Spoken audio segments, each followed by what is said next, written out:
इसलिए जैसा एक मनुष्य के द्वारा पाप जगत में आया और पाप के द्वारा मृत्यु आई, और इस रीति से मृत्यु सब मनुष्यों में फैल गई, इसलिए कि सब ने पाप किया। क्योंकि व्यवस्था के दिए जाने तक पाप जगत में तो था, परंतु जहाँ व्यवस्था नहीं वहाँ पाप गिना नहीं जाता। तो भी आदम से लेकर मूसा तक मृत्यु ने उन लोगों पर भी राज्य किया जिन्होंने उस आदम के अपराध की नाई, जो उस आने वाले का चिन्ह है, पाप न किया। पर जैसा अपराध की दशा है वैसी अनुग्रह के वरदान की नहीं, क्योंकि जब एक मनुष्य के अपराध से बहुत लोग मरे तो परमेश्वर का अनुग्रह और उसका जो दान एक मनुष्य के अर्थात यीशु मसीह के अनुग्रह से हुआ बहुतेरे लागों पर अवश्य ही अधिकाई से हुआ। और जैसा एक मनुष्य के पाप करने का फल हुआ वैसा ही दान की दशा नहीं, क्योंकि एक ही के कारण दंड की आज्ञा का फैसला हुआ, परंतु बहुतेरे अपराधों से ऐसा वरदान उत्पन्न हुआ कि लोग धर्मी ठहरे।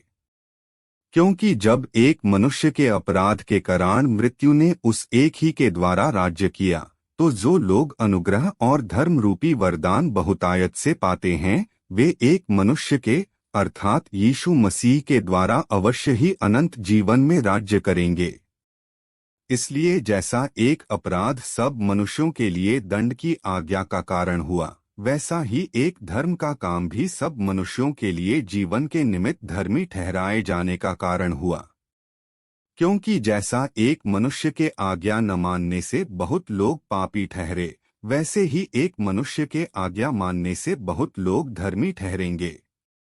और व्यवस्था बीच में आ गई कि अपराध बहुत हो, परंतु जहाँ पाप बहुत हुआ वहाँ अनुग्रह उससे भी कहीं अधिक हुआ। कि जैसा पाप ने मृत्यु फैलाते हुए राज्य किया, वैसा ही हमारे प्रभु यीशु मसीह के द्वारा अनुग्रह भी अनंत जीवन के लिए धर्मी ठहराते हुए राज्य करे। जैसा लिखा है कि मैंने तुझे बहुत सी जातियों का पिता ठहराया है, उस परमेश्वर के सामने जिस पर उसने विश्वास किया और जो मरे हुओं को जिलाता है और जो बातें हैं ही नहीं उनका नाम ऐसा लेता है कि मानो वे हैं। उसने निराशा में भी आशा रखकर विश्वास किया, इसलिए कि उस वचन के अनुसार कि तेरा वंश ऐसा होगा वह बहुत सी जातियों का पिता हो।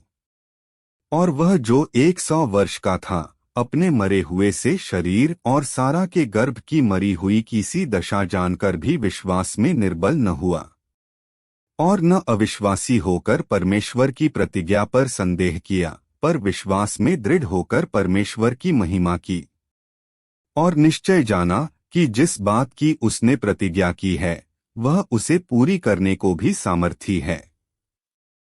उसे परमेश्वर ने उसके लोहू के कारण एक ऐसा प्रायश्चित ठहराया जो विश्वास करने से कार्यकारी होता है, कि जो पाप पहले किए गए और जिनकी परमेश्वर ने अपनी सहनशीलता से आनाकानी की उनके विषय में वह अपनी धार्मिकता प्रकट करे, वरन हमारे लिए भी जिनके लिए विश्वास धार्मिकता गिना जाएगा, अर्थात हमारे लिए जो उस पर विश्वास करते हैं जिसने हमारे प्रभु यीशु को मरे हुओं में से जिलाया।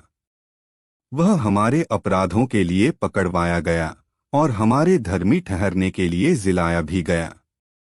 इन बातों पर जो कोई विश्वास करता है उसके लिए धार्मिकता गिना गया। Praise the Lord. मेरा नाम संजय। धन्यवाद देता हूँ परमेश्वर का कि आप इस वचन को सुना और विश्वास किया कि यीशु मसीह ही प्रभु है। इन वचनों से प्रभु आपको आशीष करें। धन्यवाद। Praise the Lord.